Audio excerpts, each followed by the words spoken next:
পশ্চিমবঙ্গ আন্তর্জাতিক অপরাধী জঙ্গি তাদের একটা মুক্তাঞ্চল, এটা বারে বারে প্রমাণ হচ্ছে। এর আগে যদি রিকল করেন সিপিএম এর সময় পাঞ্জাবের এখানে যারা বিচ্ছিন্নতাবাদী লোকেরা যুক্ত ছিলেন তাদের পাঞ্জাব পুলিশ চপারে করে এসে এখানে এনকাউন্টার করেছে।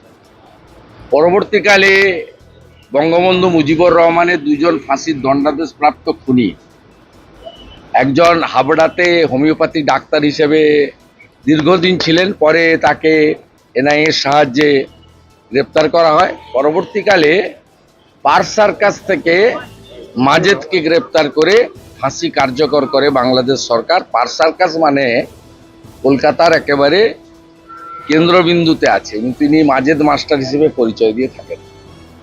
তাই এটা স্বাভাবিক যে গোটা ভারতবর্ষে যত এই ধরনের বিচ্ছিন্নতাবাদী ঘটনা ঘটে তার সেফ জোন এটা সিপিএম করতো, মমতা ব্যানার্জি করছে। মমতা ব্যানার্জি নিজে দেশ বিরোধী কাজের সঙ্গে যুক্ত সরাসরি।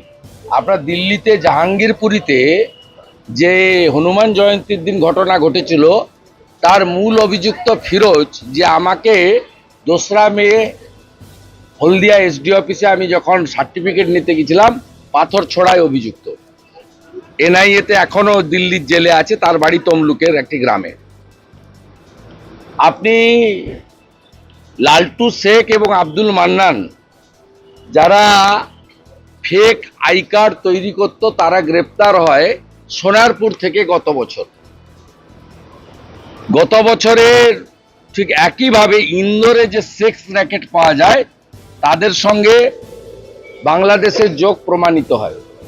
এইখানে মানে রাষ্ট্র বিরোধী একটি রাজ্য সরকার থাকার জন্য তাদের পুলিশকে কার্যত পার্টির ক্যাডারে পরিণত করে পুলিশের যে নিজস্ব ফাংশনিং আছে সেটা করতে না দেওয়ার কারণে পশ্চিমবঙ্গের আজকে এই অবস্থা হয়েছে।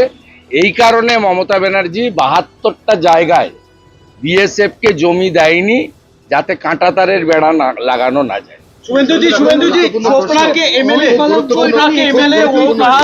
उसको तुरंत गिरफ्तार करना चाहिए और उसको हिरासत में डाल देना चाहिए till the completion of the election. প্রথম দফা লোকসভা নির্বাচন এরকম একটা স্পর্শকাতর সময় ঠিক এইভাবে পশ্চিমবঙ্গের বুকে লুকিয়ে থাকা দুজন মোস্ট ওয়ান্টেড জঙ্গি গ্রেপ্তার হলো। রাজ্যে সার্বিকভাবে নির্বাচন এবং তার নিরাপত্তা নিয়ে আপনারা কি আশঙ্কিত? আশঙ্কিত কিছু নেই, এ তো প্র্যাকটিস, সবাই জানে। হামিদুর রহমানের বক্তব্য কি 26 তারিখের পরে আমাদের সেন্ট্রাল বাহিনী থাকবে, তার মানে ওদের সেন্ট্রাল বাহিনী কে? শাহজাহান শেখ। ওদের সেন্ট্রাল বাহিনী কে? হিঙ্গলগঞ্জের মেহেদি হাসান। ওদের সেন্ট্রাল বাহিনী কে? মিনাখার আয়ুব গাজী। ওদের সেন্ট্রাল বাহিনী কে? বাসন্তীর রাজা গাজী। ওদের সেন্ট্রাল বাহিনী কে? ফলতার জাহাঙ্গীর। ওদের সেন্ট্রাল বাহিনী কে? ক্যানিং এর শকত মোল্লা।